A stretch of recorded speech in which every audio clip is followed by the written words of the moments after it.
comfortable, jak tu sedíme. Chcela by si mi Silvika povedala niečo pekné na Christmas, čo mi praješ, or whatever. Something. Barbarka, chcela by som ti zaželať, aby si našla svoje šťastie na svojej ceste už ty. A chcem ti povedať, že ťa veľmi obdivujem a ti fandím, lebo to, čo si urobila, vieš, že si prišla do Ameriky a že si, vieš, sa zdala toho pohodlia, toho komfortu, čo si mala na Slovensku.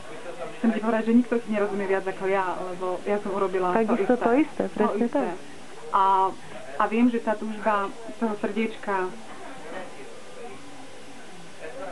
robiť a žiť to, čo to srdiečko chce, aj keď nevieme, že čo to je, aj keď to obnáša risk a obete, je tak silná a chcem ti povedať, že moja poklona a môj obdiv za to, že si sa vydala na túto cestu, lebo ja som na nej s tebou a viem, že je to cesta náročná, viem, že na tej ceste si viac menej sama, lebo ľudia okolo teba sa nechápu. Čím ďalej sú ľudia od teba, tým viac sa nechápu a je náročné sa niekedy s tým vysporiadať, ale ja viem, že ak si napojená na svoju dušičku, na svoje srdiečko, tak si nemala inú možnosť len ísť za svojim srdcom a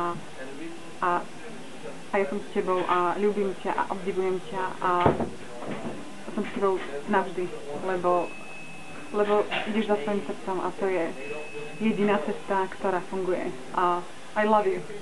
I love you so much. You're my sister. I love you and I thank you came into my life. Thank you. I love you. Ďakujem, I love you very much. Yes.